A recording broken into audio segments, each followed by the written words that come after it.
وَيُعَلِّمُهُ الْكِتَابَ وَالْحِكْمَةَ وَالتَّوْرَاةَ وَالْإِنْجِيلَ وَرَسُولًا إِلَى بَنِي إِسْرَائِيلَ صدق اللہ العظیم۔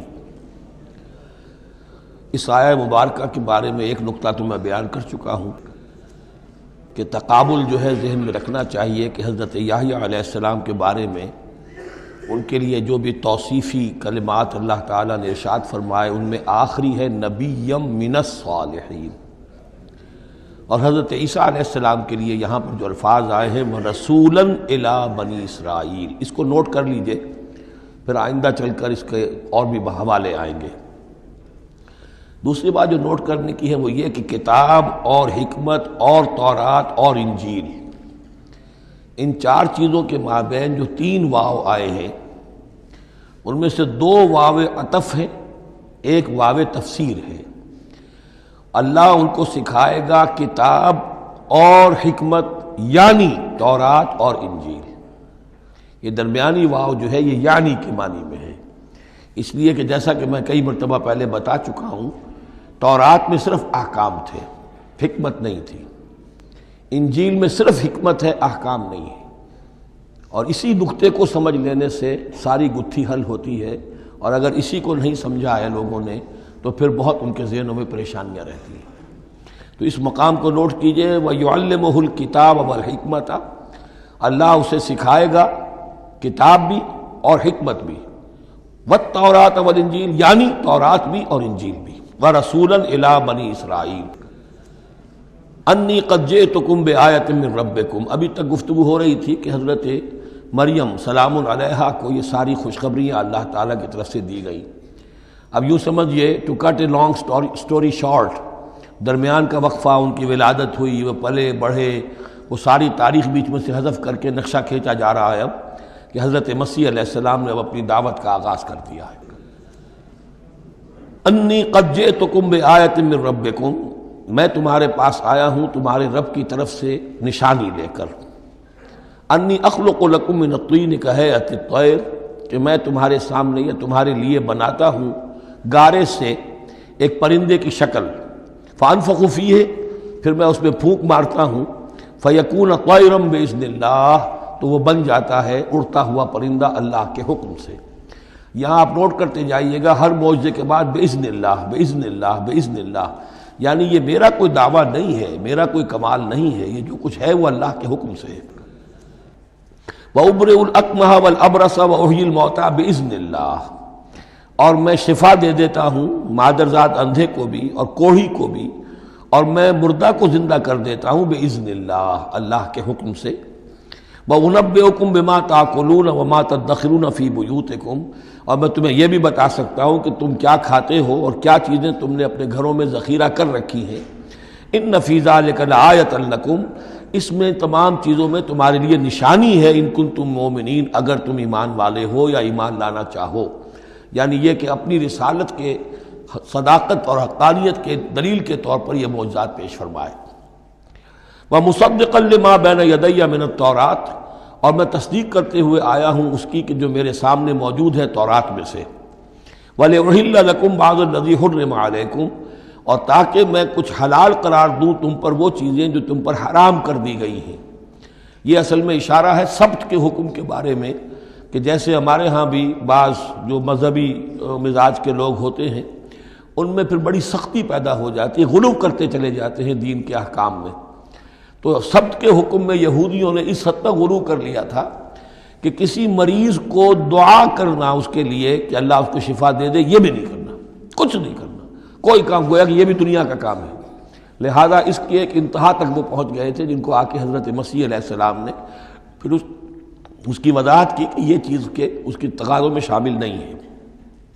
وَجِئْتُكُم بِآیَةٍ مِّن رَبِّكُمْ، اور میں تمہارے پاس لے کر آیا ہوں نشانی تمہارے رب کی طرف سے، فَاتَّقُوا اللَّهَ وَأَطِیعُونِ، پس اللہ کا تقوی اختیار کرو اور میری اطاعت کرو۔ ان اللہ ربی وربکم فاعبدوہ، یقیناً اللہ ہی میرا بھی رب ہے اور تمہارا بھی رب ہے، پس اسی کی بندگی کرو۔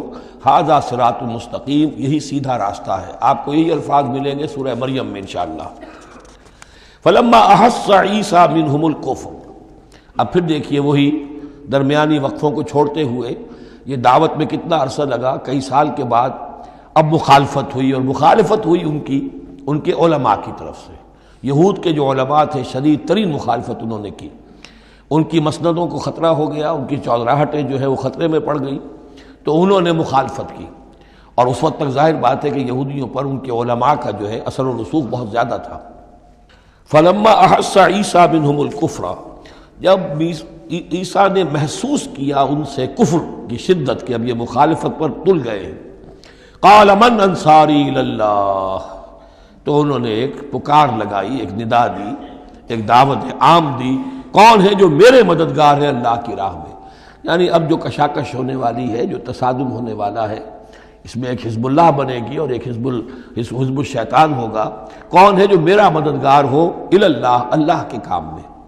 یہی اصل اساس ہے دین میں کام کرنے کے لیے کہ اسی بنیاد پر کوئی شخص اٹھے کہ میں دین کا یہ کام کرنا چاہتا ہوں، کون ہے جو میرا ساتھ دے۔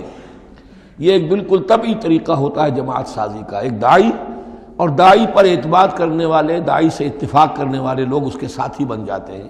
ساتھی اس کے ذاتی اعتبار سے نہیں ہوتے، اس کی حکومت قائم کرنے کے لیے نہیں، اللہ کی حکومت قائم کرنے کے لیے، اس کی سرداری کے لیے نہیں، اللہ تعالیٰ کے دین کے غلبے کے لیے۔ قال الحواریون نحن انصار اللہ، کہا حواریین نے کہ ہم ہیں اللہ کے مددگار۔ حواری جو ہے اصل میں اس کے معنی ہے دھوبی، جو کپڑے کو دھو کر صاف کر دیتا ہے۔ یہ لفظ پھر آگے بڑھا ہے اپنے کردار کو صاف کرنا، اپنے اخلاق کو صاف کرنا، لیکن چونکہ حضرت مسیح علیہ السلام کی بہت سی جو تبلیغ تھی وہ گلیلی جھیل کے کناروں پر ہوتی تھی۔ اب وہاں ظاہر بات ہے جھیل جو ہے بڑی تھی، وہ سمندر کی طرح ہے، جھیل نہیں ہے، بہت بڑی جھیل ہے، تو وہاں وہ کبھی دھوبی ہوتے تھے، ان میں تبلیغ کرتے تھے، کہیں مچھیرے ہوتے تھے مچھلیاں پکڑنے والے، جا کے انہیں تبلیغ کرتے تھے کہ اے مچھلیوں کے پکڑنے والوں، مچھلیوں کا شکار کرنے والوں، آؤ کہ میں تمہیں انسانوں کا شکار کرنا سکھاؤں۔ اور ان دھوبیوں میں تبلیغ کی ہے، تو ان میں سے کچھ لوگ جو ہیں انہوں نے اپنے آپ کو پیش کر دیا۔ قال الحواریون نحن انصار اللہ آمنا باللہ، ہم ایمان لائے اللہ پر، واشہد بأننا مسلمون، تو آپ بھی اب گواہ رہیے گا کہ ہم اللہ کے فرما بردار ہیں۔ ربنا آمنا بما انزلت، اے رب ہمارے ہم ایمان لے آئے اس پر جو تو نے نازل فرمایا، واتبعنا الرسول، اور ہم اتباع کر رہے ہیں تیرے رسول کی، فاکتبنا مع الشاہدین، تو اے پروردگار ہمارا نام گواہوں میں لکھ لے۔ یہ گواہ یہی ہے کہ جو لفظ اختیار کیا گیا ہے اب عیسائیوں کے خاص فرقے کی طرف سے، یہواز وٹنسز۔ یہوا کا لفظ جو ہے وہ عبرانی میں خدا کے لیے ہے، خدا کے گواہ، یعنی وہی بات کہ جو قرآن مجید میں آئی ہے، وَكَذَلِكَ جَعَلْنَاكُمْ أُمَّةً وَسَطًا لِتَكُونُوا شُهَدَاءَ عَلَى النَّاسِ وَيَكُونَ الرَّسُولُ عَلَيْكُمْ شَهِيدًا۔ تو اللہ ہمیں اپنے گواہوں میں ہمارا نام لکھ لے، یہواز وٹنسز۔ فَاكْتُبْنَا مَعَ الشَّاهِدِينَ، مراد یہ نہیں ہے کہ یہ یہواز وٹنسز وہ لوگ ہیں، میں نے صرف وہ لفظ کی مناسبت کہ انہوں نے یہ لفظ کیوں اختیار کیا ہے، تو یہ لفظ قدیم ہے، اسلامی حکمت اور اسلام کی مصطلحات جو ہیں ان میں اس کی ایک حیثیت ہے۔ وَمَكَرُوا وَمَكَرَ اللَّهُ، اب انہوں نے بھی چالیں چلی اور اللہ نے بھی چال چلی۔ وہ جو ان کے فریسی بیٹھے ہوئے تھے، علماء بیٹھے ہوئے تھے، وہ چالیں چل رہے تھے کسی طرح اس کو پکڑوائیں، کسی طرح، اس لیے کہ وہاں جو حکومت تھی وہ یہودیوں کی نہیں تھی۔ اگرچہ یہودی ایک بادشاہ تھا، پپٹ کنگ، جیسے کنگ فاروق ہوتے تھے مصر کے اندر، اصل حکومت انگریزوں کی تھی، لیکن کنگ فاروق بیٹھے ہوئے ہیں۔ اسی طرح کا وہ پپٹ کنگ تھا کہ جو یہودیوں میں سے تھا، اصل حکومت تھی رومیوں کی، اور رومی گورنر پائلیٹس پونٹس وہ وہاں پر موجود تھا۔ اور اس طرح کی کوئی کیپٹل پنشمنٹ جو ہے وہ یہودی خود نہیں دے سکتے تھے جب تک کہ وہ جو اصل گورنر ہے اس کی طرف سے اس کا حکم صادر نہ کیا جائے، لیکن ان کی مذہبی عدالتیں تھیں، اس میں بیٹھ کر یہ ان کے مفتی، ان کے فریسی، ان کے علماء بیٹھ کے فیصلے کرتے تھے، اور اگر وہ فیصلہ دے دیتے تھے تو ان فیصلوں کی ایگزیکیوشن جو ہے وہ پھر رومن گورنمنٹ کے تھرو، اور وہ ہوتی تھی اس کی جو تنفیذ جو ہے وہ پائلیٹس پونٹس کے ذریعے سے۔ لہذا ان کے ہاتھ بندھے ہوئے تھے، اب کسی طریقے سے پھنسوائیں اس کو، سوال الٹے سیدھے کرنے، ایسے سوال کرنے کہ وہ جواب دیں تو اس میں بغاوت کی بو آ جائے، تو کہیں دیکھو یہ رومیو یہ تمہارا باغی ہے۔ اس طرح کی وہ چالیں چل رہے تھے۔ وَمَكَرُوا وَمَكَرَ اللَّهُ، اللہ کی اپنی چال تھی۔ اب اللہ کی چال کیا تھی، اب اس کی تفصیل قرآن میں نہیں ہے، یعنی یہ کہ ان کے حواریین میں سے ہی ایک نے دھوکہ دیا اور حضرت مسیح علیہ السلام کو گرفتار کروایا۔ اب اس کے بعد اللہ تعالیٰ نے جو کچھ انجیل برنباس میں ہے، قرآن میں نہیں ہے، حدیث میں نہیں ہے، ہمارے اولین جو مفسرین ہیں ان کے ہاں بھی نہیں ہے، لیکن یہ انجیل برنباس، ایونجیلیم برنابے، جو پوپ کی لائبریری سے برآمد ہوئی ہے اس کے اندر یہ تفصیل ہے کہ جس حواری نے آپ کو غداری کر کے پکڑوایا تھا، گرفتار کروایا تھا، اس کی شکل حضرت مسیح کی بدل دی اللہ نے، اور وہ پکڑا گیا، سولی وہ چڑھا ہے، اور حضرت مسیح پر وہ ہاتھ ڈال ہی نہیں سکے، بلکہ جس باغ میں آپ روپوش تھے، جیسے ایک کوٹھڑی سی بنی ہوئی تھی جس میں کوئی آلات وغیرہ رکھ دیتے ہیں، اس باغ میں وہ روپوش تھے اور اس کوٹھڑی میں عبادت کر رہے تھے، باقی جو ان کے حواری ہیں 12 وہ باہر تھے۔ اس وقت وہ سٹک گیا، ایک شخص وہاں سے چپکے سے گیا کہ اب میں پکڑواؤں گا، اور جا کر جو ہے وہ سپاہیوں کو لے آیا، رات کے وقت قندیلیں لے کر آئے۔ اس نے کہا میں اندر جاؤں گا، جسے میں کہوں اے ہمارے استاد بس پکڑ لینا وہی مسیح ہے، اس لیے کہ رومیوں کو کیا پتا تھا وہ مسیح کون ہے، وہ تو یہودی ہے، لہذا جیسے ہمارے ہاں پولیس والوں کو کیا پتا ہے وہ آئے ہیں، آئیڈینٹیفائی کون کرے گا۔ تو اس نے کہا کہ میں کہوں گا اے میرے آقا میرے استاد بس پکڑ لینا۔ اب یہ جب اندر داخل ہوا تو جیسے ہی کمرے میں داخل ہوا، اس کوٹھڑی میں اس کی چھت پھٹی، 4 فرشتے نازل ہوئے، حضرت مسیح کو لے کر وہ چلے گئے، اور اس شخص کی شکل جو ہے وہ بدل دی گئی حضرت مسیح والی۔ اب یہ گھبرا کر باہر نکلا تو دوسرے حواریین جو تھے انہوں نے کہا اے ہمارے استاد، اور ادھر سے وہ سپاہی جو ہیں داخل ہو گئے، انہوں نے اسی کو قابو کیا، سولی وہ چڑھایا اصل میں، حضرت مسیح نہیں۔ لیکن یہ ساری تفاصیل جو ہیں یہ قرآن میں بھی نہیں ہے، حدیث میں بھی نہیں ہے۔ جب حدیث میں نہیں ہے، قرآن میں نہیں ہے، تو ہمارے مفسرین کے پاس بھی نہیں ہو سکتی تھی۔ لیکن یہ کہ یہ شہادت جو ہے یہ در حقیقت انہی کے گھر سے ہمیں ملی ہے، اور یہ پوری طریقے سے فٹ ان کرتی ہے، پوری طریقے سے قرآن کا جو بیان ہے اس میں یہ پوری طرح فٹ ہوتی ہے۔ وَمَكَرُوا وَمَكَرَ اللَّهُ، انہوں نے اپنی سی چالیں چلی، اللہ نے اپنی چال چلی، وَاللَّهُ خَيْرُ الْمَاكِرِينَ، اور اللہ تعالیٰ جو ہے وہ بہترین چال چلنے والا ہے۔ اِذْ قَالَ اللَّهُ يَا عِيسَىٰ إِنِّي مُتَوَفِّيكَ وَرَافِعُكَ إِلَيَّ، یاد کرو جب کہ اللہ نے عیسیٰ سے کہا عیسیٰ میں تمہیں اب لے جانے والا ہوں۔ یہ لفظ ہے کہ جس کو قادیانیوں نے اصل میں بہت بڑی بنیاد بنایا ہے اپنے غلط عقیدے کی، کہ وفات مسیح ہو چکی ہے۔ اس لفظ کو اچھی طرح سمجھ لیجئے، وفا کے معنی ہے پورا کرنا، وعدہ وفا کرو، وفا۔ اب اس سے جب کہا جائے کسی کو پورا دینا تو باب تفعیل میں آئے گا وفا یوفی توفیتاً، وہ ہم پڑھ چکے ہیں، ووفیت کل نفس فکیف اذا جاء، جب وہ دن آئے گا ووفیت کل نفس ما عملت، جو کچھ انہوں نے کیا ہوگا پورا پورا ان کو دے دیا جائے گا۔ یہ دیکھ لیجئے آیت نمبر 25، فکیف اذا جمعناہم لیوم لا ریب فیہ ووفیت کل نفس ما کسبت وہم لا یظلمون، ہر ایک کو بھرپور پورا پورا بدلہ اس کے اعمال کا دے دیا جائے گا۔ یہ ہے کسی کو پورا پورا دینا، کسی سے پورا پورا لے لینا یہ باب تفاعل ہوگا، توفا یا توفا، کسی کو پورا لے لینا، تو پورا لے لیتا ہے اللہ تعالیٰ نے۔ یہ لفظ جو ہے پورا بتمام و کمال، یہ گویا کہ منطبق ہوتا ہے حضرت مسیح پر، کہ حضرت مسیح کو ان کے جسم اور جان سمیت اللہ لے گیا۔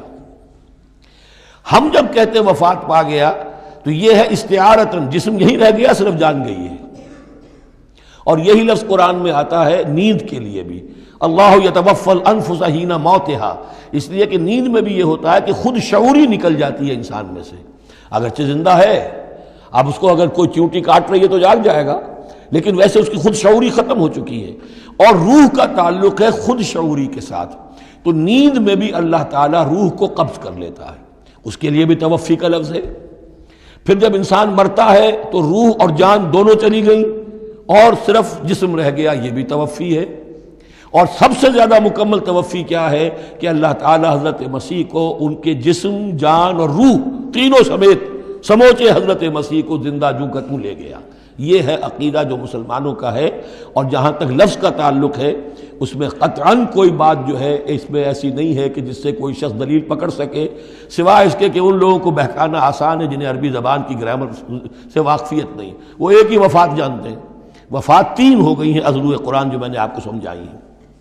اس قال اللہ یا عیسیٰ انی متوفیک، میں تمہیں لے جاؤں گا، ورافعک الیہ، اور تمہیں اپنی طرف اٹھا لوں گا، ومطہرک من الذین کفروا، اور تمہیں پاک کر دوں گا ان لوگوں سے جنہوں نے تمہارے ساتھ کفر کیا ہے، وجاعل الذین اتبعوک فوق الذین کفروا الی یوم القیامہ، اور جو لوگ بھی تیری پیروی کریں گے انہیں اب ہمیشہ ہمیش کے لیے قیامت تک ان کے اوپر رکھوں گا کہ جنہوں نے کفر کیا ہے تیرے ساتھ، جو تیرا انکار کر رہے ہیں یہودی، اس کے بعد سے جو پسے ہیں آج تک پس رہے ہیں۔ حضرت مسیح سن 30 میں اٹھا لیے گئے یا 33 میں، اور اس کے بعد سے آپ کو معلوم ہے کہ مسلسل سن 70 عیسوی میں ہیکل سلیمانی ختم ہوا، 1,20,000 یا 1,33,000 یہودی ایک دن میں ٹائٹس نے قتل کیے یروشلم میں، حضرت مسیح کے رفع سماوی کے 40 برس بعد۔ ان کا ہیکل سلیمانی بھی وہ جو ہے وہ ختم کر دیا گیا، اب اس کی ایک دیوار ہے، میں بتا چکا ہوں 1927-28 برس ہو گئے ہیں کہ ان کا کعبہ گرا پڑا ہے۔ 1917 سے پہلے تک، بلکہ یوں سمجھیے پہلے 500 برس تک تو ان کا داخلہ بھی ممنوع تھا۔ یہ تو حضرت عمر کے ہاتھوں جب فتح ہوا ہے، یہ ڈائسپورا کا ان کا پیریڈ کہلاتا ہے۔ ایک پیریڈ ان کا کیپٹیوٹی کا تھا، جبکہ وہ نبوکڈنیزر لے گیا تھا انہیں اور بیبیلونیا میں قید میں رکھا ہے، وہ ہے ان کا پیریڈ آف کیپٹیوٹی۔ اس کے بعد واپس آئے حضرت عزیر کے زمانے میں، دوبارہ دوسرا ٹیمپل بنایا، اس کے بعد یہ ٹیمپل سن 70 عیسوی میں ختم ہوا، اور ڈائسپورا کہلاتا ہے کہ منتشر ہو جانا۔ انہیں وہاں سے نکال دیا گیا تھا کہ تم دفع ہو جاؤ یہاں سے، اب فلسطین میں تم نہیں رہ سکتے۔ کوئی روس چلا گیا، کوئی ہندوستان چلا گیا، کوئی مصر چلا گیا، کوئی اور یورپ چلا گیا، پوری دنیا میں پھیل گئے۔ یہ ڈائسپورا اولاً ختم ہوا ہے حضرت عمر رضی اللہ تعالیٰ عنہ کے ہاتھ سے، جب فتح ہوا ہے یروشلم۔ اس وقت حضرت عمر نے اس کو یروشلم کو اوپن سٹی قرار دیا کہ یہاں عیسائی بھی آ سکتے ہیں، مسلمان بھی آ سکتے ہیں، یہودی بھی آ سکتے ہیں، یہ سب کا مشترک شہر ہے۔ لیکن جو عیسائی تھے یروشلم کے، انہوں نے جب ہینڈ اوور کیا تھا، فتح نہیں کیا تھا مسلمانوں نے یروشلم، ایک ٹریٹی کے تحت، ایک معاہدے کے تحت ہینڈ اوور کیا تھا۔ اس معاہدے میں یہ شرط انہوں نے لکھوائی تھی کہ یہودیوں کو یہاں آباد ہونے کی اجازت نہیں دیں گے۔ چنانچہ یہ اجازت تو ہو گئی حضرت عمر کے زمانے سے کہ آ سکتے ہیں، زیارت کر سکتے ہیں، لیکن یہاں رہ نہیں سکتے، پراپرٹی پرچیز نہیں کر سکتے، کوئی مکان نہیں بنا سکتے، سیٹل نہیں ہو سکتے۔ یہ رہا ہے جب تک کہ موجود رہی ہے اسلامی خلافت۔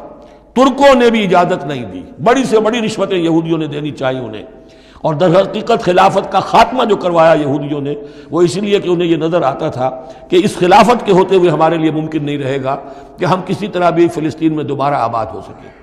لیکن پھر برطانیہ کے جو وزیر تھا بالفور، اس کے ذریعے سے انہوں نے بالفور ڈیکلریشن 1917 میں حاصل کیا ہے۔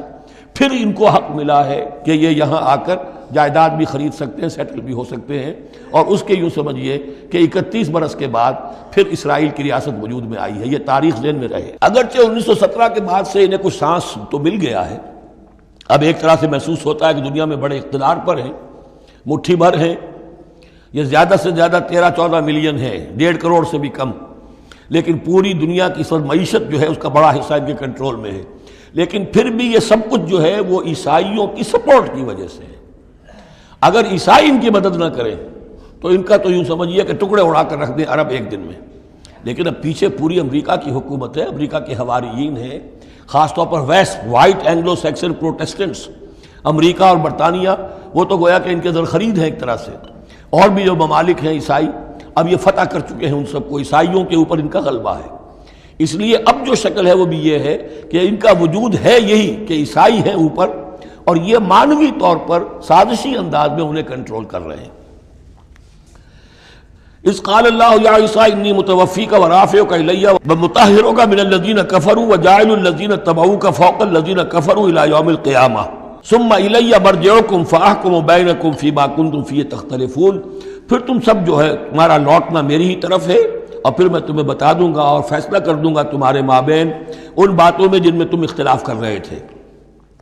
فَأَمَّا الَّذِينَ كَفَرُوا فَأُعَذِّبُهُمْ عَذَابًا شَدِيدًا فِي الدُّنْيَا وَالْآخِرَةِ، تو وہ لوگ کہ جو کفر کی روش اختیار کریں گے میں انہیں عذاب دوں گا، بہت سخت عذاب، دنیا میں بھی اور آخرت میں بھی۔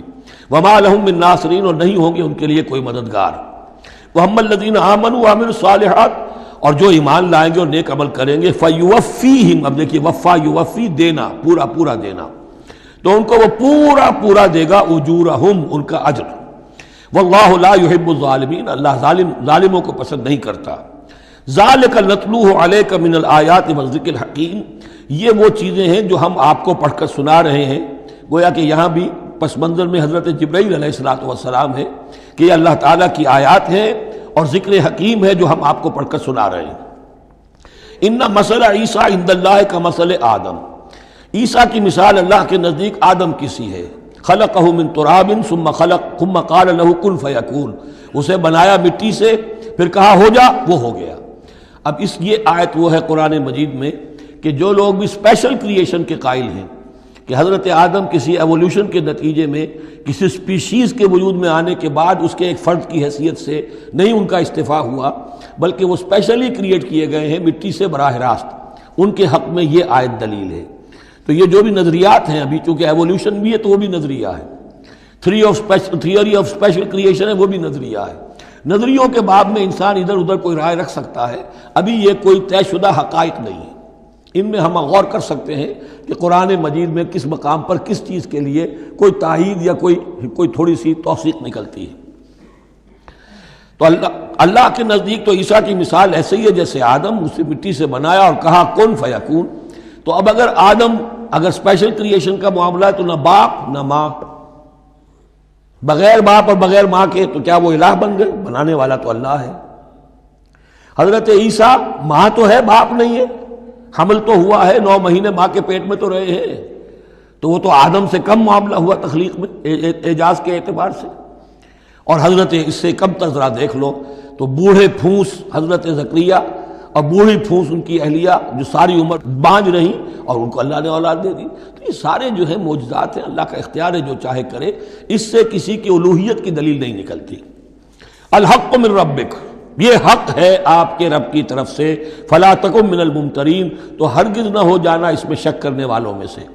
فمن حاجک فیہ، تو اے نبی جو بھی اس معاملے میں آپ سے اب بھی حجت بازی کرے، جھگڑا کرے، بحث کر رہا ہے، ابھی سینگ الجھا رہا ہے بحث کے اندر، من بعد ما جاءک من العلم، جبکہ آپ کے پاس تو العلم آ چکا، آپ جو بات کہہ رہے ہیں وہ علی وجہ البصیرت کہہ رہے ہیں، فقل تعالوا، تو اب آخری چیلنج کیا ہے؟ کہہ دیجئے اچھا آؤ۔ یہ جو ان کا آیا تھا، 2 بڑے بڑے ان کے لاٹ پادری تھے، ابو حارثہ ابن القمہ اور قرز بن القمہ، اور ان کی سرکردگی میں 70 افراد تھے جو کہ نجران سے آئے تھے۔ یہ سارا کئی دن معاملہ چلتا رہا، اور پھر آخر میں حضور سے کہا گیا اچھا آپ مباہلہ کیجئے، قل، ان سے کہہ دیجئے تعالوا، آؤ، ندعو ابناءنا وابناءکم، آؤ ہم بلاتے ہیں اپنے بیٹوں کو، تم بلاؤ اپنے بیٹوں کو، ونساءنا ونساءکم، ہم بلا لیتے ہیں اپنی عورتوں کو، تم بلاؤ اپنی عورتوں کو، وانفسنا وانفسکم، اور ہم بھی آ جاتے ہیں تم بھی آ جاؤ، ثم نبتہل، پھر ہم گڑ گڑا کر اللہ سے دعا کریں، فنجعل لعنت اللہ علی الکاذبین، تو ہم کہیں کہ اے اللہ جو ہم میں سے جھوٹا ہو اس پر لعنت کر دے۔ یہ مباہلہ ہے، اور یہ مباہلہ ہوتا ہے کب؟ جب کہ احقاق حق ہو چکے، بات پوری واضح ہو جائے، آپ کو یقین ہو کہ یہ میرا مخاطب جو ہے بات سمجھ گیا ہے، صرف ضد میں اڑا ہوا ہے، اس وقت پھر یہ مباہلہ آخری شے ہوتی ہے تاکہ ظاہر ہو جائے۔ اگر تو واقعتاً اسے یقین ہے تو وہ مباہلہ کی چیلنج قبول کر لے گا، اور اگر دل میں چور ہے، وہ جانتا ہے کہ حق بات تو اسی کی ہے، اور لہذا پھر وہ مباہلہ نہیں کرے گا۔ چنانچہ یہی ہوا، انہوں نے مباہلے سے انکار کیا، فرار کی راہ اختیار کی، اور ایسے ہی چلے گئے۔ فمن حاجک فیہ من بعد ما جاءک من العلم فقل تعالوا ندعو ابناءنا وابناءکم ونساءنا ونساءکم وانفسنا وانفسکم ثم نبتہل فنجعل لعنت اللہ علی الکاذبین ان ھذا لہو القصص الحق، یہ ہے صاف صاف جو بھی سرگزشت ہے صحیح اور حق، وہ یہ ہے، وما من الہ الا اللہ، اور نہیں ہے کوئی معبود اللہ کے سوا، وَإِنَّ اللَّهَ لَهُوَ الْعَزِيزُ الْحَكِيمُ، اور یقیناً اللہ تعالیٰ ہی ہے زبردست اور کمال حکمت والا۔ یہاں اب دوسرا حصہ ختم ہو گیا، یہ 31 آیات ہیں، 32 اور 31 مل کر یہ 63 آیت پر۔ فَإِن تَوَلَّوْا، پھر اگر وہ پیٹھ موڑ لیں، فَإِنَّ اللَّهَ عَلِيمٌ بِالْمُفْسِدِينَ، یہاں آ کر 63 آیات ہوئیں، پھر اگر وہ پیٹھ موڑ لیں تو اللہ تعالیٰ خوب جانتا ہے مفسدوں کو کہ یہ ماننے والے نہیں ہیں، لہذا وہ پورا قافلہ واپس چلا گیا۔ اب یہ جو تیسرا حصہ نصف اول کا آ رہا ہے، یہ پھر انہی 4 رکوعوں کے بہت مشابہ ہے کہ جو سورہ بقرہ میں آئے تھے 15ویں سے لے کر 18ویں رکوع تک، جس میں تحویل قبلہ، حضرت ابراہیم کا ذکر، کعبے کا ذکر، پھر اہل کتاب کو دعوت، وہ کیفیت آپ کو یہاں ملے گی۔ قل یا اہل الکتاب تعالوا الی کلمۃ سواء بیننا وبینکم، اے نبی کہیے اے اہل کتاب، اب یہاں جمع کر لیا گیا یہود اور نصارہ دونوں کو۔ وہاں گفتگو زیادہ تر یا بنی اسرائیل تھی، ابھی تک حضرت عیسیٰ کا معاملہ تھا، وہ گویا کہ نصرانیوں سے بات تھی، اب ہے اہل کتاب، دونوں کے دونوں۔ قل یا اہل الکتاب تعالوا الی کلمۃ سواء بیننا وبینکم، کہیے کہ اے کتاب والو آؤ ایک ایسی بات کی طرف جو ہمارے اور تمہارے مابین بالکل برابر ہے، متفق علیہ ہے۔ وہ کیا ہے؟ اللہ نعبد الا اللہ، اللہ کے سوا کسی کی بندگی نہ کریں، ولا نشرک بہ شیئا، اس کے ساتھ کسی چیز کو شریک نہ ٹھہرائیں، ولا یتخذ بعضنا بعضا اربابا من دون اللہ، اور ہم میں سے کوئی ایک دوسرے کو اللہ کے ساتھ رب نہ بنا لے۔ اس سے مراد کیا ہے؟ جیسے کہ پوپ کو انہوں نے رب بنا لیا، کہ پوپ کو اختیار ہے جس چیز کو چاہے حلال قرار دے دے، جس چیز کو چاہے حرام قرار دیتے، یہ گویا کہ ان کو اس کو پوپ کو بھی رب مان لینا ہے۔ چنانچہ یہ واقعہ ہے کہ مشہور جو سخی تھے حاتم طائی، ان کے بیٹے عدی ابن حاتم رضی اللہ تعالی عنہ، وہ ایمان لائے، عیسائی تھے پہلے، تو انہوں نے ایک مرتبہ حضور سے کہا کہ یہ قرآن یہ کہتا ہے کہ ہم نے اللہ کے سوا کسی اور کو رب بنا لیا، تو یہ بات کچھ سمجھ میں نہیں آئی، ہم نے تو کسی کو رب نہیں بنایا۔ تو حضور نے فرمایا کیا یہ صحیح نہیں ہے کہ تمہارے جو پادری کہہ دیں، جو پوپ کہہ دیں کہ یہ حق ہے، یہ صحیح ہے، یہ جائز ہے، اس کو تم جائز مان لیتے ہو، جس کو وہ کہہ دیں حرام ہے حرام مان لیتے ہو، کہ جی ایسا تو ہے۔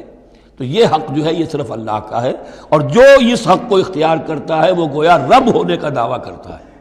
اب یہ ساری قانون سازی جو شریعت کے خلاف کی جا رہی ہے، یہ خدائی کا دعویٰ ہے جو لوگ کر رہے ہیں بیٹھے ہوئے، اور ان ہاؤسز میں پہنچنے کے لیے جو بےتاب ہوتے ہیں اور اس کے لیے کروڑوں روپیہ خرچ کرتے ہیں، جہاں جا کر یا تو پہلے طے ہو جائے یا کوئی قانون سازی کتاب و سنت کے منافی نہیں ہو سکتی، پھر جائیے، پھر وہاں پر جا کر قانون سازی کتاب و سنت کے دائرے کے اندر اندر کیجیے۔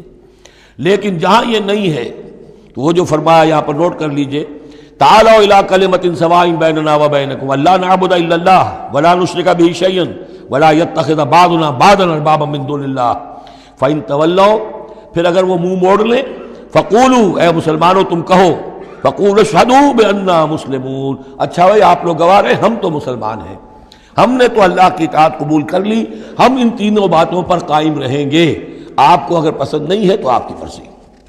یا اہل الکتاب، اے کتاب والو، لم تحاجون فی ابراہیم، تم ابراہیم کے بارے میں کیوں جھگڑتے ہو؟ وما انزلت التوراۃ والانجیل الا من بعدہ، حالانکہ تم بھی مانتے ہو کہ تورات بھی ان کے بعد نازل ہوئی، انجیل بھی بعد میں نازل ہوئی، یہودیت بعد کی پیداوار ہے اور نصرانیت بھی بعد کی پیداوار ہے۔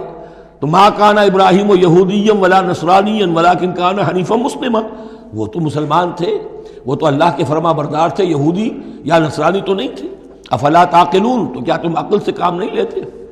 ہاں انتم ہؤلاء حاججتم فیما لکم بہ علم، دیکھو یہ تم لوگ اب تک جو بھی باتیں کرتے رہے ہو، تم نے مباحثہ کیا ہے، وہ ان چیزوں کے بارے میں بھی ہے جس کا تمہیں کچھ علم ہے۔ فلم تحاجون فیما لیس لکم بہ علم، ایسی چیزوں کے بارے میں حجت بازی کیوں کرتے ہو جن کے لیے تمہارے پاس کوئی دلیل ہی نہیں، کوئی بنیاد نہیں، کوئی علم نہیں۔ ابراہیم کو کیا قرار دو گے، نصرانی یا یہودی؟ واللہ یعلم وانتم لا تعلمون، اللہ جانتا ہے تم نہیں جانتے۔ ما کان ابراہیم یہودیا ولا نصرانیا، اچھی طرح تمہیں بھی معلوم ہے ابراہیم نہ یہودی تھے نہ نصرانی تھے، ولیکن کان حنیفا مسلما، وہ تو اللہ کے فرما بردار تھے بالکل یکسو ہو کر۔ وما کان من المشرکین، اور نہ ہی وہ مشرکوں میں سے تھے۔ گویا کہ تین طبقات جو موجود تھے عرب میں اس وقت، یا مشرکین عرب تھے، وہ بھی اپنے آپ کو منسوب کرتے تھے، وہ تو چونکہ نسل تو حضرت اسماعیل کی ہے تو وہ بھی کہتے تھے ہمارے رشتہ ابراہیم سے ہے، یہودی بھی نصرانی بھی، لیکن فرمایا ابراہیم جو ہے وہ نہ یہودی تھے نہ نصرانی تھے نہ مشرک تھے۔ ان اولی الناس بابراہیم الذین اتبعوہ، یقیناً ابراہیم سے سب سے زیادہ قربت رکھنے والے لوگ تو وہ ہیں جو ان کی پیروی کرتے ہیں، اور وہ کون ہے؟ وَهَذَا النَّبِيُّ، یہ نبی محمد صلی اللہ علیہ وسلم، والذین آمنوا، اور وہ کہ جو ان پر ایمان لائے، واللہ ولی المومنین، اور اللہ ان مومنوں کا ساتھی ہے، مددگار ہے، پشت پناہ ہے، حمایتی ہے۔ وَدَّتْ طَائِفَةٌ مِّنْ أَهْلِ الْكِتَابِ لَوْ يُضِلُّونَكُمْ وَمَا يُضِلُّونَ إِلَّا أَنفُسَهُمْ وَمَا يَشْعُرُونَ، اہل کتاب کا ایک گروہ جو ہے تلا ہوا ہے اس پر، آرزو مند ہے کہ اے مسلمانوں تمہیں کسی طریقے سے گمراہ کر دیں۔ لَوْ يُضِلُّونَكُمْ وَمَا يُضِلُّونَ إِلَّا أَنفُسَهُمْ، وہ نہیں گمراہ کر سکیں گے مگر اپنے آپ کو، وَمَا يَشْعُرُونَ، انہیں اس کا شعور نہیں ہے۔ یا اہل الکتاب، دیکھیے کو انداز جو ہے بڑا ہی داعیانہ، جیسا کہ وہ جو 5واں رکوع تھا سورہ بقرہ کا، اس طرح کا انداز ہے یہاں۔ یا اہل الکتاب لما تکفرون بآیات اللہ وانتم تشہدون، اے کتاب والو، اے اہل کتاب، کیوں تم اللہ تعالیٰ کی آیات کا انکار کرتے ہو جبکہ تم اس کے قائل ہو، پہچان چکے ہو، دل میں جان چکے ہو؟ یا اہل الکتاب لم تلبسون الحق بالباطل وتکتمون الحق وانتم تعلمون، اے اہل کتاب کیوں تم حق کے اوپر باطل کا ملمہ چڑھاتے ہو، کیوں حق کو چھپاتے ہو جانتے بوجھتے؟ یہ بھی اس 5ویں رکوع میں آیت موجود تھی، ولا تلبسوا الحق بالباطل وتکتموا الحق وانتم تعلمون۔ وقالت طائفۃ، اب ایک بڑی سازش کا ذکر ہو رہا ہے کہ جو انہوں نے کی تھی مسلمانوں کے خلاف اور محمد رسول اللہ کو ناکام بنانے کے لیے۔ اس سازش کا پس منظر کیا تھا کہ چونکہ صورتحال یہ آ چکی تھی دنیا کے سامنے کہ جو ایک مرتبہ دائرہ اسلام میں داخل ہو جاتا تھا، اب چاہے اسے مار دیں، اسے پیٹیں، اسے بھوکا رکھیں، اسے سزا دیں، جو بھی ٹارچر کریں، واپس نہیں آتا۔ تو دھاک بیٹھ گئی نا کہ اسلام کے اندر کوئی ایسی کشش ہے، اسلام کے اندر کوئی ایسی حقانیت ہے، کوئی ایسی مٹھاس ہے کہ ایک آدمی بڑی سے بڑی قربانی دینے کو تیار ہے، ایک دفعہ اسلام قبول کرنے کے بعد اسلام کو سے دستبردار ہونے کو تیار نہیں۔ یہ جو ساکھ بن گئی تھی اس کو توڑنے کا ذریعہ سوچا انہوں نے کہ ایسا کرو، صبح کے وقت اعلان کرو کہ ہم ایمان لے آئے، سارا دن محمد کی صحبت میں رہو صلی اللہ علیہ وسلم، شام کو کہہ دو جی دیکھ لیا ہم نے، کچھ نہیں ہے یہاں، یہ دور کے ڈھول سہانے ہیں، ہم تو اپنے ہی کفر میں جا رہے ہیں، اپنے ہی راستے پہ جا رہے ہیں۔ اب اس سے یقیناً کچھ لوگ سمجھیں گے کہ انہوں نے سازش کی ہوگی، کچھ لوگ سمجھیں گے کہ بھائی بڑے متقی لوگ تھے، بڑے خشوع و خضوع کے ساتھ آئے تھے، بڑے اعلان کے ساتھ، شان کے ساتھ انہوں نے کلمہ کہا تھا اور ایمان قبول کیا تھا، پھر دیکھو سارے دن حضور کی محفل میں بیٹھے رہے ہیں، کچھ نہ کچھ تو دیکھا ہی ہوگا نا آخر، ایسے کیسے یہ لوگ چلے گئے؟ عام لوگوں کے دلوں میں وسوسہ اندازی جو ہے اس سے کرنا بہت آسان کام ہے۔ وہ سازش تھی جو بنائی، اور اسی کا اصل میں تعلق ہے قتل مرتد کی سزا۔ اسلامی ریاست میں اس سازش کا راستہ روکنے کے لیے یہ سزا تجویز کی گئی ہے کہ جو شخص ایمان لے آئے پھر کفر میں جائے گا تو قتل کر دیا جائے گا، کیونکہ اسلامی ریاست کی بنیاد ہے، آئیڈیولوجیکل ریاست ہے، یہ ایمان اور اسلامی تو اس کی بنیاد ہے، اس کی جڑوں کو کھودنے والی جو چیز ہو سکتی ہے اس کی تو پوری جو ہے اس کی بندش اور اس کا سد باب ہونا چاہیے۔ وقالت طائفۃ من اہل الکتاب آمنوا بالذی انزل علی الذین آمنوا وجہ النہار، اور اہل کتاب کے گروہ نے یہ طے کیا ایمان لاؤ اس چیز پر جو نازل کی گئی ہے ان اہل ایمان پر صبح کے وقت، دن چڑھے، وَاکْفُرُوا آخِرَہُ، اور کفر کر دو، اعلان کفر کر دو دن کے آخر میں، لعلہم یرجعون، شاید ان میں سے بھی کچھ لوٹ آئیں، اندر سے جا کے کچھ لوگوں کو تو گھسیٹ لائیں گے ہم کہ وہ جو ہے وہ بھی اسلام کو چھوڑ دیں، وہ مشتبہ ہو جائے معاملہ، ان پر وسوسہ پیدا ہو جائے۔ وَلَا تُؤْمِنُوا إِلَّا لِمَنْ تَبِعَ دِينَكُمْ، اور دیکھو ہرگز ایمان نہ لانا مگر اسی چیز پر کہ جو تمہارے دین کی پیروی کرے، ماننی اسی کی بات ہے۔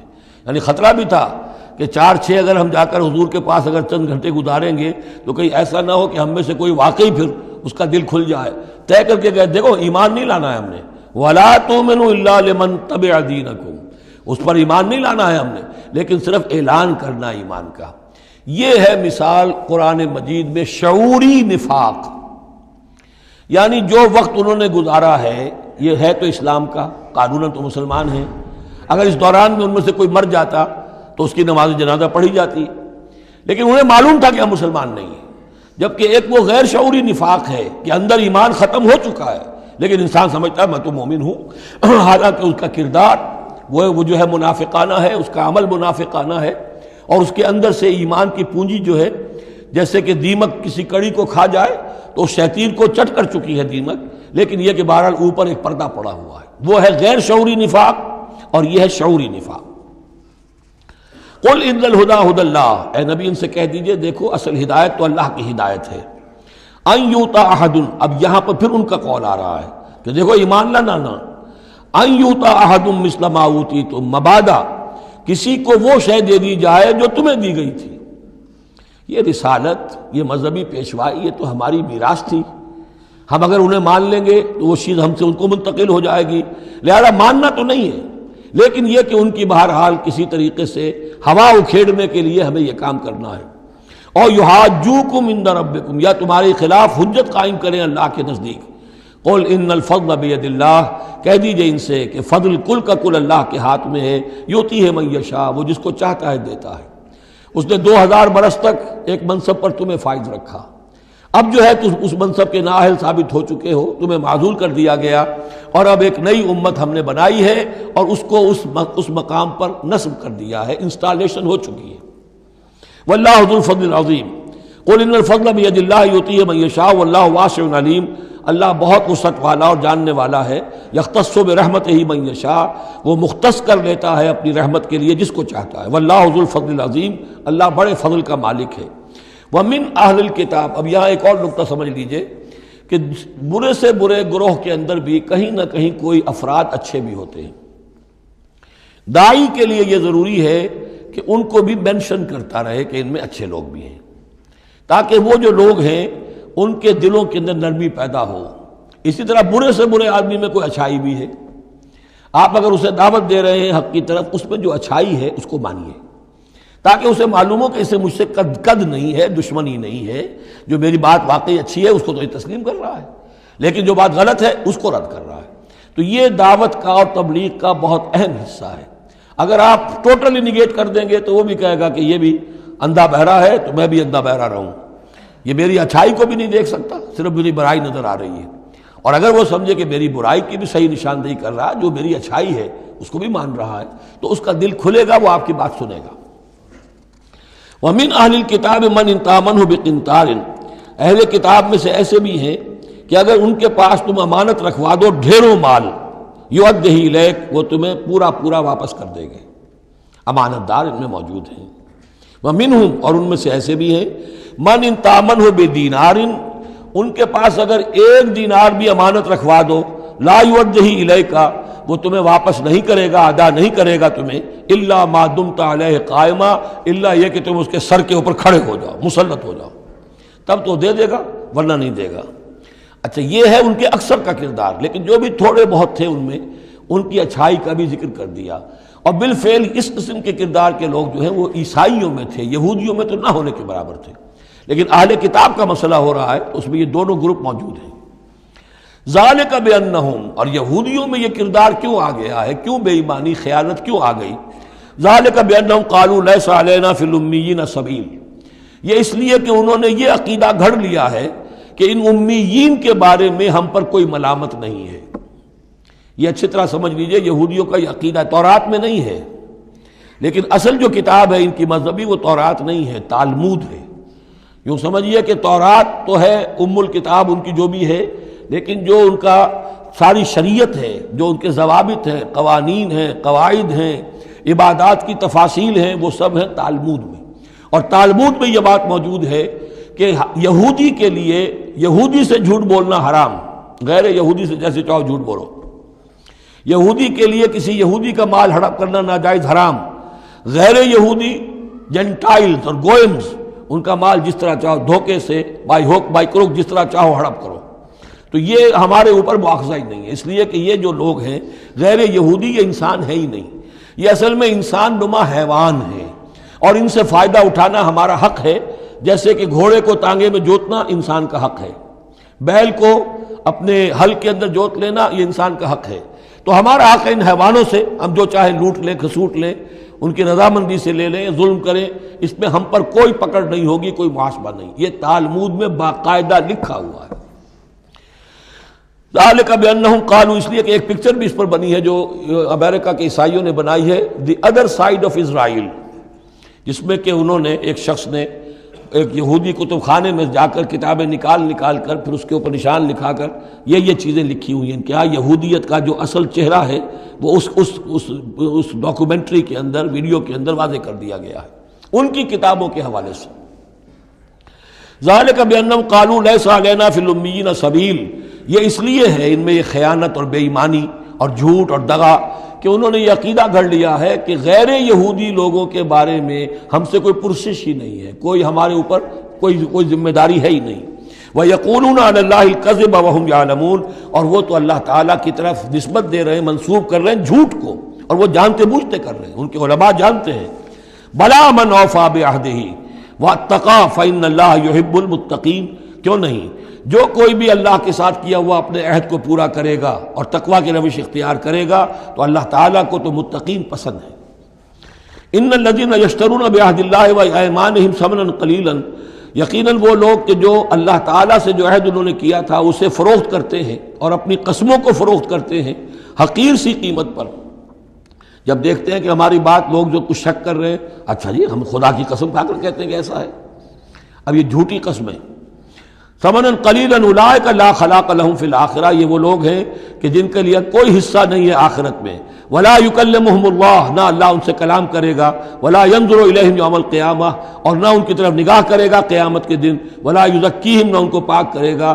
یہ بھی سورہ بقرہ میں تقریباً پورا مضمون آ چکا ہے. ولہم عذاب علیم، ان کے لیے دردناک عذاب ہے. وَإِنَّ مِنْهُمْ لَفَرِيقًا يَلْوُونَ أَلْسِنَتَهُم بِالْكِتَابِ، اور ان میں سے ایک گروہ ایسا بھی ہے جو اپنی زبان کو توڑتا مروڑتا ہے کتاب کو پڑھتے ہوئے. وہ الفاظ کو ذرا سا ادھر ادھر سے مروڑ کر معنی اور پیدا کر لیتے تھے.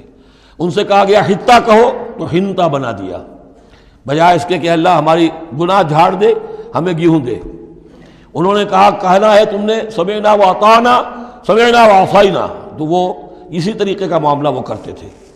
تب تورات کو پڑھتے ہوئے بھی جب دیکھا کہ جو سائل آیا ہے وہ فتویٰ مانگ رہا ہے، اس کی پسند کچھ اور ہے، تو الفاظ کو توڑ مروڑ کر پڑھ کر کہہ دیا کہ دیکھو یہ کتاب کے اندر موجود ہے. وَإِنَّ مِنْهُمْ لَفَرِيقًا يَلْوُونَ أَلْسِنَتَهُم بِالْكِتَابِ لِتَحْسَبُوهُ مِنَ الْكِتَابِ، تاکہ تم سمجھو کہ وہ کتاب میں سے ہے. وَمَا هُوَ مِنَ الْكِتَابِ، وہ کتاب میں سے نہیں ہوتا. وَيَقُولُونَ هُوَ مِنْ عِنْدِ اللَّهِ، اور وہ کہتے ہیں یہ اللہ کی طرف سے ہے. وَمَا هُوَ مِنْ عِنْدِ اللَّهِ، جبکہ وہ اللہ کی طرف سے نہیں ہوتا.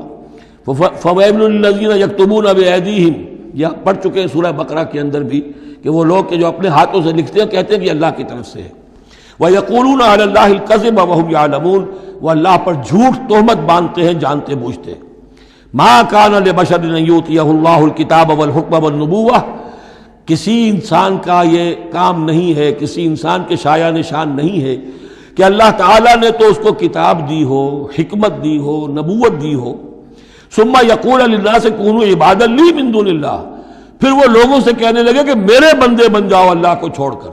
یہ اشارہ ہو رہا ہے اب نصرانیوں کی طرف کہ تمہارے طرف ہم نے رسول بھیجے، عیسیٰ ابن مریم کو ہم نے بھیجا، انہیں کتاب دی، ان کو حکم دیا، ان کو حکمت دی، نبوت دی، معجزات دیے، اور انہوں نے تو یہ اس کا کوئی امکان نہیں کہ وہ یہ کہتے کہ مجھے بنا لو اللہ کے سوا اپنا معبود. ما كان لبشر ان يؤتيه الله الكتاب والحكم والنبوة ثم يقول للناس كونوا عبادا لي من دون الله ولكن كونوا ربانيين بما كنتم تعلمون الكتاب وبما كنتم تدرسون. وہ تو یہی کہے گا اور یہی کہا کہ حضرت عیسیٰ نے کہ اللہ والے بنو، اللہ کی بندگی کرو، ربانی بن جاؤ، اللہ والے بن جاؤ اس چیز کے سبب کہ جو تم سکھلاتے ہو، دوسروں کو تعلیم دیتے ہو. اتامرون الناس بالبر وتنسون انفسکم وبما کنتم تدرسون، اور جو کچھ تم خود بھی پڑھتے تھے. یہ پڑھنا پڑھانا دین کا، سیکھنا سکھانا، تعلیم و تعلم قرآن، تعلیم و تعلم حدیث، تعلیم و تعلم فقہ، یہ اس لیے ہونا چاہیے کہ لوگوں کو اللہ والے بنایا جائے، نہ یہ کہ اپنے بندے بنا کر اور ان سے نذرانے وصول کر کے ان کا استحصال کیا جائے. وَلَا يَأْمُرُكُمْ أَن تَتَّخِذُوا الْمَلَائِكَةَ وَالنَّبِيَّ أَرْبَابًا، وہ کبھی بھی تمہیں اس بات کا حکم نہیں دے گا کہ تم فرشتوں یا انبیاء کو رب بنا لو. فرشتوں کو رب بنایا مشرکین مکہ نے، فرشتوں کے نام پر اپنی وہ مورتیاں انہوں نے بنائی، لات، عزا، منات، اور انہوں نے ایک نبی کو اپنا رب بنا لیا. ایامرکم بالکفر بعد اذ انتم مسلمون، تو کیا وہ ایسا بندہ اللہ کا جس کو اللہ نے نبوت سے سرفراز کیا ہو، کیا تمہیں وہ کفر کا حکم دے گا جبکہ تم مسلم ہو چکے ہو، تم نے فرما برداری اختیار کر لی ہے. وَإِذْ أَخَذَ اللَّهُ مِيثَاقَ النَّبِيِّينَ، اور یاد کرو جب کہ اللہ نے تمام انبیاء سے ایک عہد لیا تھا. لَمَا آتَيْتُكُم مِّن كِتَابٍ وَحِكْمَةٍ، جب بھی میں تمہیں دوں گا کتاب اپنی اور حکمت. ثُمَّ جَاءَكُمْ رَسُولٌ، پھر تمہارے پاس آئے کوئی اور رسول، نیا رسول، مُصَدِّقٌ لِّمَا مَعَكُمْ، جو کہ تمہارے ساتھ جو کچھ ہے اس کی تصدیق کرتے ہوئے آئے. لَتُؤْمِنُنَّ بِهِ وَلَتَنصُرُنَّهُ، تو تمہیں لازماً اس پر ایمان لانا ہوگا اور اس کی مدد کرنی ہوگی. کیونکہ انبیاء کا ایک سلسلہ چل رہا تھا، ہر نبی جو ہے آئندہ کی پیشن گوئی کر کے گیا ہے. اور یہ بھی ختم نبوت کے بارے میں بہت بڑی دلیل ہے کہ ایسی کسی شے کا ذکر قرآن میں یا حدیث میں نہیں ہے، بلکہ اس کے برعکس ہے کہ نبوت مجھ پر ختم ہو گئی ہے. ورنہ اس سے پہلے تمام انبیاء حضرت مسیح حضور کی بشارت دے کر گئے، تمام انبیاء کی کتابوں میں بشارتیں موجود ہیں. اگر آپ انجیل پڑھیں برنباس کی تو اس میں تو کوئی صفحہ خالی نہیں ہے جس میں کہ حضور کی بشارت نہ ہو اور حضور کے بارے میں خوشخبری نہ ہو، لیکن یہ کہ وہ باقی انجیلوں میں سے نکال دیا گیا. قال اقررتم واخذتم علی ذلکم اسری، اللہ نے فرمایا تم نے اقرار کر لیا اے نبیوں۔ اب یہ کہاں کیا گیا؟ یہ عالم ارواح میں۔ تمام نبی ایک دفعہ تو جمع نہیں ہو سکتے تھے، عالم ارواح میں یہ عہد لیا گیا ہے۔ تم نے اس کو قبول کیا اور اس پر میری ذمہ داری قبول کر لی۔ قالوا اقررنا، جیسے ہم سب کے سب کہہ کے آئے تھے الست بربکم قالوا بلا، ایسے ہی جنہیں نبوت سے سرفراز ہونا تھا ان کی ارواح سے یہ اضافی جو ہے عہد لیا کہ اگر میں تمہیں نبی بنا کر بھیجوں گا، تمہارے بعد جو نبی آئے گا پھر تمہیں اپنے لوگوں کو یہ کہہ کر جانا ہے کہ بعد میں آنے والے کی مدد کرنا اور اس کی نصرت کرنا، اس پر ایمان لانا۔ قال فاشهدوا وانا معكم من الشاهدين، تو اللہ نے کہا تو اچھا تم بھی گواہ رہو اور میں بھی گواہ ہوں۔ فمن تولى بعد ذلك، تو جس نے بھی منہ موڑ لیا اس کے بعد، فاولئک هم الفاسقون، تو یقیناً وہی ہیں سرکش ناہنجار۔ افغیر دین اللہ یبغون، تو کیا یہ اللہ کے دین کے سوا کوئی اور دین چاہتے ہیں؟ وَلَهُ أَسْلَمَ مَنْ فِي السَّمَاوَاتِ وَالْأَرْضِ طَوْعًا وَكَرْهًا وَإِلَيْهِ يُرْجَعُونَ، جبکہ آسمانوں اور زمین میں جو کچھ ہے اللہ کے سامنے سر تسلیم خم کیے ہوئے ہے، چاہے خوشی سے اور چاہے مجبوراً، اور اسی کی طرف ان سب کو لوٹا دیا جائے گا۔ قُلْ آمَنَّا بِاللَّهِ، یہ دیکھیے 16ویں رکوع کی سورہ بقرہ کی آیات جو ہیں تقریباً تھوڑے سے لفظی فرق کے ساتھ، کہیے آمنا باللہ، ہم ایمان لائے اللہ پر، وما انزل علینا، جو نازل کیا گیا ہم پر، وما انزل علی ابراہیم و اسماعیل و اسحاق و یعقوب والاسباط، اور جو کچھ نازل کیا گیا ابراہیم پر، اسماعیل پر، اسحاق پر اور یعقوب پر اور ان کی اولاد پر، وما اوتی موسیٰ و عیسیٰ والنبیون من ربہم، جو بھی موسیٰ کو دیا گیا، عیسیٰ کو دیا گیا، تمام انبیاء کو دیا گیا ان کے رب کی طرف سے، لا نفرق بین احد منہم ونحن لہ مسلمون، ہم ان میں سے کسی ایک کے مابین بھی کوئی تفریق نہیں کرتے اور ہم تو اللہ کے فرما بردار ہیں۔ وَمَن يَبْتَغِ غَيْرَ الْإِسْلَامِ دِينًا فَلَن يُقْبَلَ مِنْهُ، جو کوئی اس اسلام کے سوا کوئی دین اختیار کرے گا اللہ اسے اس کی جانب سے قبول نہیں کرے گا۔ وَهُوَ فِي الْآخِرَةِ مِنَ الْخَاسِرِينَ، اور آخرت میں وہ پھر خسارے پانے والوں میں سے ہو کر رہے گا۔ کیف یہدی اللہ قوما کفروا بعد ایمانہم، کیسے ہدایت دے گا اللہ ان لوگوں کو جو ایمان کے بعد کافر ہو گئے۔ اس کا کیا مطلب ہے؟ یعنی ان کے دل ایمان لے آئے تھے، مان لیا تھا، حقیقت منکشف ہو گئی تھی، جیسے سورۃ النمل میں ہم پڑھیں گے وَجَحَدُوا بِهَا وَاسْتَيْقَنَتْهَا أَنفُسُهُمْ ظُلْمًا وَعُلُوًّا، انہوں نے انکار تو کیا لیکن ان کی جی نے، دل نے ان کے یقین کر لیا تھا کہ بات صحیح ہے۔ دل اقراری ہے، زبان انکاری ہے۔ زبان انکاری کیوں ہے؟ ظلمًا وعلوا، حق تلفی کرنے کے لیے اور اپنی سربلندی کے لیے، اپنی چودراہٹ کے لیے، بغیم بینہم، ورنہ دل ان کے ایمان لا چکے تھے۔ تو کیف یہدی اللہ قوما کفروا بعد ایمانہم، کہ جب حق منکشف ہو گیا، دل نے گواہی دے دی کہ حق ہے، پھر بھی کفر کیا۔ وَشَهِدُوا أَنَّ الرَّسُولَ حَقٌّ، اور انہوں نے گواہی دی کہ رسول حق ہے، آپس میں باتیں کرتے تھے۔ چنانچہ روایت میں آتا ہے کہ جو علقمہ کے دو بیٹے جو ہیں ابو حارثہ اور کرز، جب یہ چلے تھے یمن سے، نجران سے، تو کہیں ٹھوکر لگی کرز کے گھوڑے کو، تو اس نے کہا تعیس احمد، ہلاک ہو جائے وہ دور والا، یعنی جس کی طرف ہم جا رہے ہیں، محمد کی طرف صلی اللہ علیہ وسلم۔ اس پر بڑے بھائی نے کہا، ابو حارثہ نے، تعیست امک، تیری ماں ہلاک ہو جائے۔ اس نے کہا کیوں؟ میں نے تو محمد کو کہا تھا جو کچھ کہا تھا، تمہیں کیوں اس طرح برا لگا؟ انہوں نے کہا تمہیں معلوم نہیں ہے وہ وہی نبی ہیں، ہم پوری طرح جان چکے ہیں وہ وہی نبی ہیں، ان کی شان میں گستاخی نہیں کریں گے، پکڑے جائیں گے ہم، وہ نبی ہیں اور وہی ہیں جن کے ہم منتظر تھے۔ انہوں نے کہا پھر مانتے کیوں نہیں؟ تم جانتے ہو ان بادشاہوں نے ہمیں بڑا مقام دیا ہوا ہے، رومن امپائر کے تحت تھے یہ لوگ اور مصر کی حکومت کے، اور انہوں نے ہمیں مقام دے رکھا ہے، ہمیں دولت دی ہے، ہمیں مال دیا ہے، ہمیں حیثیت دی ہے، مراتب دیے ہیں، اگر ہم نے محمد کو مان لیا تو سب چھن جائیں گے۔ یہ باقاعدہ روایت میں موجود ہے۔ ابھی آتے ہوئے تو جاتے ہوئے کیا حال ہوگا آپ اس کا اندازہ کیجئے، جبکہ مباہلے سے فرار کر کے گئے ہیں۔ وَشَهِدُوا أَنَّ الرَّسُولَ حَقٌّ، وہ گواہی دے چکے ہیں کہ رسول حق پر ہیں اور حق ہیں۔ وَجَاءَهُمُ الْبَيِّنَاتُ، اور ان کے پاس کھلی کھلی نشانیاں آ چکی ہیں۔ وَاللَّهُ لَا يَهْدِي الْقَوْمَ الظَّالِمِينَ، اللہ ایسے ظالموں کو ہدایت نہیں دیتا۔ أُولَٰئِكَ جَزَاؤُهُمْ أَنَّ عَلَيْهِمْ لَعْنَةَ اللَّهِ وَالْمَلَائِكَةِ وَالنَّاسِ أَجْمَعِينَ، یہ تو وہی لوگ ہیں کہ جن کا بدلہ یہ ہے کہ ان پر اللہ کی بھی لعنت ہے، فرشتوں کی بھی اور تمام انسانوں کی بھی۔ یہ الفاظ بھی سورہ بقرہ میں آ چکے ہیں۔ خالدین فیہا، وہ اسی لعنت میں رہیں گے۔ لا یخفف عنہم العذاب، ان کے عذاب میں کوئی تخفیف نہیں کی جائے گی۔ ولا ہم ینظرون، نہ انہیں کوئی مہلت ملے گی۔ الا الذین تابوا من بعد ذلک، ہاں ابھی دروازہ کھلا ہے توبہ کا، سوائے ان کے کہ جو اس کے بعد توبہ کر لیں، واصلحوا، اور اصلاح کر لیں اپنی یا نیک عمل کریں، فإن اللہ غفور الرحیم، تو ابھی توبہ کا دروازہ بند نہیں ہے، یقیناً اللہ غفور الرحیم ہے۔ ان الذین کفروا بعد ایمانہم ثم ازدادوا کفرا لن تقبل توبتہم، جو لوگ جنہوں نے کفر کیا اپنے ایمان کے بعد، حق کو پہچان لینے کے بعد، چاہے زبان سے مانا ہو یا نہ مانا ہو، پھر اگر وہ کفر کرتے ہیں یا ماننے کے بعد زبان سے مرتد ہو جاتے ہیں، ثم ازدادوا کفرا، پھر وہ اپنے کفر میں بڑھتے چلے گئے، لن تقبل توبتہم، ان کی توبہ کبھی قبول نہیں ہوگی، واولئک ھم الضالون، اور وہ تو یقیناً گمراہوں میں سے ہیں۔ ان الذین کفروا وماتوا وهم کفار، یقیناً وہ لوگ کہ جنہوں نے کفر کیا اور فوت ہو گئے، مر گئے اسی حال میں کہ وہ کافر تھے، فلن يقبل من احدهم ملء الارض ذهبا ولو افتدى به، تو ان میں سے کسی ایک سے زمین کی مقدار کے مطابق سونا بھی فدیے میں قبول نہیں کیا جائے گا اگر وہ پیش کر سکے۔ اب ظاہر بات ہے یہ محال ہے، ناممکن ہے، لیکن یہ کہ بات سمجھانے کے لیے کہ وہاں پر کوئی فدیہ نہیں ہے، زمین کے حجم کے برابر بھی سونا دے کر اور کوئی چھٹنا چاہے گا تو نہیں چھوٹے گا۔ یہ وہی بات ہے، واتقوا یوما لا تجزی نفس عن نفس شیئا ولا يقبل منها شفاعۃ ولا یؤخذ منها عدل، کوئی فدیہ نہیں لیا جائے گا، ولا هم ينصرون، نہ ان کی مدد ہوگی۔ اولئک لهم عذاب علیم، یہ وہ لوگ ہیں کہ جن کے لیے ہے دردناک عذاب، وما لهم من ناصرین، اور نہیں ہوں گے ان کے لیے مدد کرنے والے۔ لن تنالوا البر حتى تنفقوا مما تحبون وما تنفقوا من شيء فإن الله به علیم۔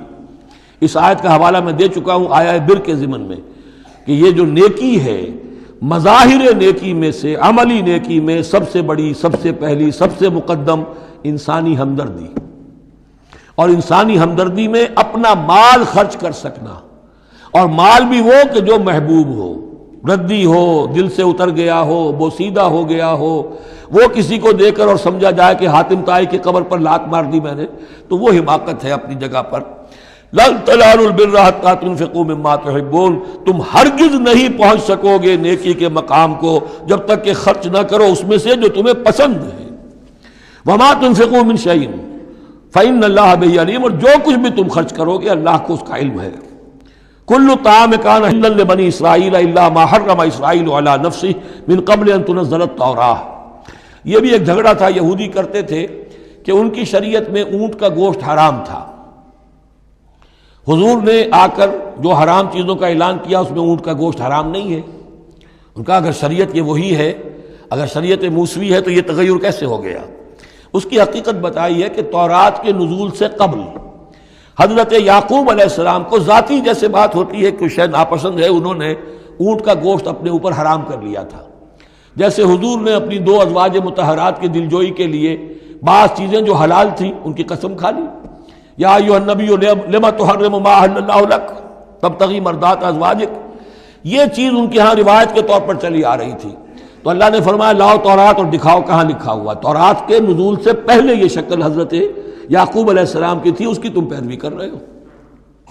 تو کھانے پینے کی وہ چیزیں جو اسلام نے حلال کی ہیں، کل طعام کان حلا لبنی اسرائیل، وہ بنی اسرائیل کے لیے بھی حلال تھی، الا ما حرم اسرائیل علی نفسہ، سوائے ان چیزوں کے کہ جنہیں حرام ٹھہرا لیا تھا اسرائیل، اسرائیل سے مراد حضرت یعقوب اللہ کے بندے عبداللہ، علی نفسہ ہی، اپنی جان پر، من قبل ان تنزل التوراۃ، اس سے پہلے کہ تورات نازل ہو، اس لیے کہ یہ تو 300-400-500 سال کا فصل ہے حضرت یعقوب میں اور نزول تورات میں۔ قل فاتوا بالتوراۃ فاتلوها، اے نبی ان سے کہیے تم جو اعتراض ہم پر کر رہے ہو تو لاؤ تورات اور پڑھو اور دکھاؤ، ان کنتم صادقین، اگر تم سچے ہو۔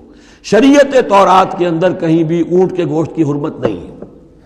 فمن افترى علی اللہ الکذب من بعد ذلک فاولئک هم الظالمون، اور جو لوگ اس کے بعد بھی اللہ کی طرف جھوٹ منسوب کرتے رہے تو یہ لوگ ظالم ہیں۔ اب ان سے کیا آدمی گفتگو کرے؟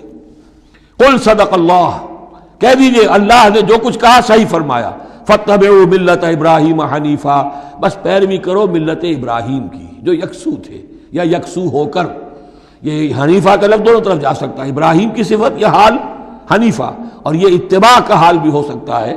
فاتبعوا ملت ابراہیم حنیفہ، یکسو ہو کر، بعد کی تمام تقسیمات سے بلند تر ہو کر جو ابراہیم کا طریقہ ہے اس کی پیروی کرو۔ وما کان من المشرکین، اور مشرکین میں سے نہیں تھے، ان اول بیت وضع للناس للذی ببکہ، یقیناً پہلا گھر جو لوگوں کے لیے بنایا گیا اللہ کی عبادت کے لیے وہ وہی ہے جو بکہ میں ہے۔ بکہ اور مکہ یہ دو در حقیقت ایک ہی لفظ کے لیے دو پروننسیشن سے۔ ان اول بیت وضع للناس للذی ببکہ مبارکا وہدی للعالمین، برکت والا ہے اور تمام جہان والوں کے لیے ہدایت کا ذریعہ ہے۔ فیہ آیات بینات مقام ابراہیم، اس میں آیات بینات ہیں۔ ترتیب دیکھ لیجئے، وہاں کے 4 رکوع جو تھے ان میں پہلے اس کا ذکر ہوا تھا، پھر باقی ساری گفتگو تھی۔ یہاں ترتیب الٹ گئی ہے، ساری گفتگو کے بعد اب آخر میں یہ حصہ جو ہے تیسرا اس کا وہ ختم ہو رہا ہے، اس نصف اول کا، اور آخر میں تذکرہ حضرت ابراہیم کا ہے۔ مضامین وہی ہیں، ترتیب بدل گئی ہے۔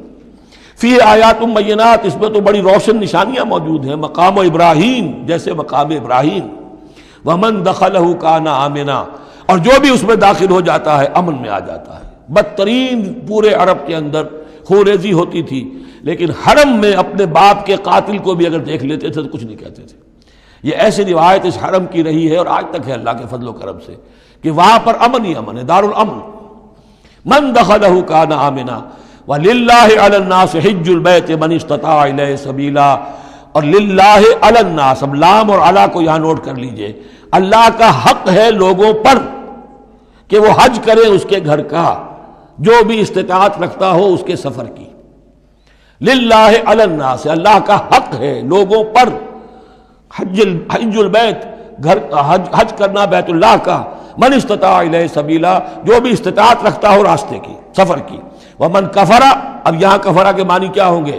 جو استطاعت کے باوجود حج نہیں کرتا وہ گویا کہ کفر کرتا ہے۔ ومن کفر فإن اللہ غنی عن العالمین، تو وہ اللہ تو غنی ہے تمام جہانوں سے۔ قل یا اہل الکتاب لم تکفرون بآیات اللہ، اب آخری یہ آیات ہے، بڑا ہی انداز جو ہے جھنجھوڑنے کا، اور جیسے کہ پیئرسنگ آئیز کے ساتھ دیکھ کر کسی سے بات کی جائے اور اس کے یعنی نگاہیں گاڑ کر اس پر۔ قل یا اہل الکتاب لم تکفرون بآیات اللہ، کیوں اللہ کی آیات کا انکار کر رہے ہو؟ واللہ شہید علی ما تعملون، اور جبکہ جو کچھ تم کر رہے ہو اللہ اسے دیکھ رہا ہے۔ قل یا اہل الکتاب لم تصدون عن سبیل اللہ، کہہ دیجئے ہے کتاب والو کیوں روکتے ہو اور روکتے ہو۔ صدہ یصد دونوں معنی دیتا ہے، لازم بھی متعدی بھی، خود رک جانا، دوسروں کو روکنا۔ کیوں رکتے ہو اور روکتے ہو اللہ کے راستے سے؟ من آمنا، جو ایمان لے آتا ہے، تبغونہا عوجا، تم اس کے لیے ٹیڑھ تلاش کرتے ہو، سازشیں کرتے ہو کہ صبح کو ایمان لاؤ اور شام کو کافر ہو جاؤ، تاکہ یہ ایمان والے جو ہیں ان کے دل میں بھی وسوسے اور دغدغے پیدا ہو جائیں۔ من آمنا تبغونہا عوجا، تم چاہتے ہو کہ وہ بھی کج راستہ اختیار کر لیں، وانتم شہداء، اور تم خود جانتے ہو جو کچھ کر رہے ہو۔ وما اللہ بغافل عما تعملون، اور اللہ غافل نہیں اس سے جو تم کر رہے ہو۔ لیکن ان تمام سازشوں کے جواب میں اہل ایمان سے کہا گیا، یا ایھا الذین آمنوا ان تطیعوا فریقا من الذین اوتوا الکتاب یردوکم بعد ایمانکم کافرین، اے وہ لوگوں جو ایمان لائے ہو، اگر ان اہل کتاب کے ان کسی گروہ کی تم پیروی کرو گے تو یہ تمہیں لازماً لوٹا کر لے جائیں گے تمہارے ایمان کے بعد، پھر تمہیں کفر کی حالت میں لے جائیں گے۔ وَكَيْفَ تَكْفُرُونَ، اور سوچو تو صحیح کیسے کفر کرو گے، کیسے اس راستے پر جاؤ گے۔ وَأَنْتُمْ تُتْلَىٰ عَلَيْكُمْ آیات اللہ، جبکہ تم پر اللہ کی آیات پڑھ کر سنائی جا رہی ہیں۔ وَفِيكُمْ رَسُولُهُ، اور تمہارے اندر اس کا رسول موجود ہے بنفس نفیس۔ اس سے آپ اندازہ کیجئے کہ علماء یہود کا کتنا اثر تھا۔ اوس اور خزرج کے لوگ بڑے مرعوب تھے، چونکہ یہ ان پڑھ لوگ تھے، کوئی کتاب نہیں، کوئی شریعت نہیں، کوئی قانون نہیں۔ یہ لوگ صاحب کتاب تھے، صاحب شریعت تھے، ان کے یہاں علماء تھے، تو مرعوب تھے۔ لہذا یہاں جو اوس اور خزرج کے لوگ اسلام لے آئے تھے ان کے بارے میں اندیشہ ہوتا تھا کہ کہیں ان ساری ریشہ دوانیوں کا شکار نہ ہو جائیں۔ وَكَيْفَ تَكْفُرُونَ وَأَنْتُمْ تُتْلَىٰ عَلَيْكُمْ آیَاتُ اللَّهِ وَفِيكُمْ رَسُولُهُ، کیسے کفر کرو گے تم جبکہ تمہیں اللہ کی آیات پڑھ کر سنائی جا رہی ہیں اور اللہ کے رسول تم میں موجود ہیں۔ وَمَن يَعْتَصِم بِاللَّهِ فَقَدْ هُدِيَ إِلَىٰ صِرَاطٍ مُسْتَقِيمٍ، اور جو اللہ سے چمٹ جائے اس کی ہدایت ہو گئی ہے صراط مستقیم کی طرف۔ جو اللہ کی پناہ میں آ جائے، جیسے بچہ اگر اسے خطرہ محسوس ہو، شیرخوار بچہ دوڑ کر آ کے ماں سے چمٹ جائے گا، اب وہ یہ سمجھے گا میں قلعے میں آ گیا ہوں، اب مجھے کوئی کچھ نہیں کہہ سکتا، میں اپنی ماں کی گود میں آ گیا، ماں سے چمٹ گیا۔ اسے کیا پتا کہ کوئی درندہ صفت انسان اسے کھینچے ماں کی گود سے، اچھالے اور کسی بلم کے اوپر کسی نیزے کی انی کے اندر پرو لے۔ ایک بچہ یہ سمجھتا ہے کہ میں ماں کے پاس آ گیا تو بس میں اب پناہ میں ہوں۔ ایسے ہی من یعتصم باللہ، جو اللہ کی پناہ میں آ گیا، فقد ہدی الی صراط مستقیم، اس کی ہدایت تو ہو گئی سیدھی راہ کی طرف۔ اللہم ربنا اجعلنا منہم، اللہم ربنا اجعلنا منہم، آمین یا رب العالمین۔